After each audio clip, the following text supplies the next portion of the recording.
Well, Bloomberg started a long time ago, stopping and frisking people, with really no warrant, no nothing. He just did what he wanted to do. And he did this in 2015, and it resurfaced. It says, so the kids in minorities neighborhoods need to be thrown up against the wall and frisked in order to reduce crime.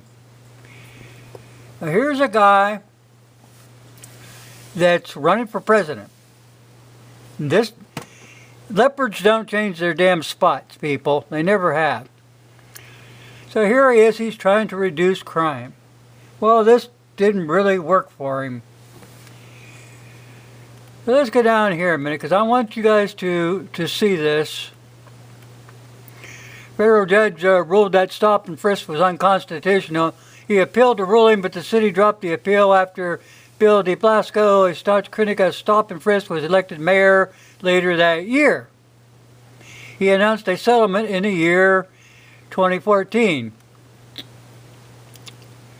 So then he stops at a black mega church in Brooklyn to try to dig up some votes for his 2020.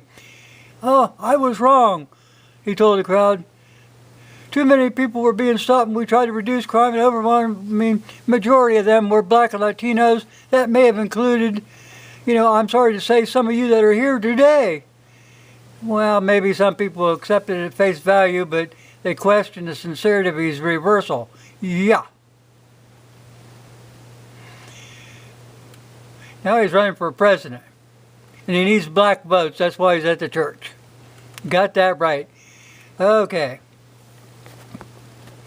Nobody in New York gets murdered. If you get murdered, first thing you want to do is, what were you selling? Who are your family members? Because if it has to be you're a drug dealer or you have a family quarrel, there are no other kinds of verdict whatsoever. In the other cities where they haven't gone after scaring the kids to get the guns out, a lot of people just don't like the fact that what they do, but that's what stop and frisk is all about. The way to get the guns out of the kids' hands is to throw them up against the wall and frisk them. And they say, well, I don't want to get caught, so they don't bring the gun, so they still have the gun, but they leave it at home. Now here's the thing, people. Here's the thing with the whole damn smear. Same thing that's going on now with all the gun control. If a person, a human being, doesn't have hope, they resort to other means. Well, after they passed the NAFTA and the CAFTA free trade deals, it took the jobs out of the United States of America. Plants started closing up and moving out of state. I mean, I've put videos up before about the number of jobs that have left here. I mean, all the companies that have folded up. Others were just plain bought out by Chinese and other foreign nationals and shipped out of here. Your steel plants, your candy plants, your Hoover plants, all this stuff shipped out of the United States. If you don't have hope, if you can't afford to go to the store and pay for your groceries, or pay for the roof over your head, or to be able to buy a vehicle so you can go back and forth to work and pay for gas and pay for insurance and all the other effing taxes they put on you, what are you going to do? I've said before, when there's no justice, the only thing you have left is survival. You've got to give people hope. They keep going after the gun thing all wrong. You could take all the guns out of the hands of the people, they'd still use knives. They'd use baseball bats, sticks, stones, gasoline, set people on fire. They'd use their vehicle to run people down. They'd use a brick, whatever it took to survive. You've got to give somebody hope. How do you give them hope? You give them jobs. You get rid of that effing NAFTA and CAFTA and all these free trade deals. You've got to have a job. If there aren't any jobs, you're screwed. You resort to violence. You're trying to feed your family.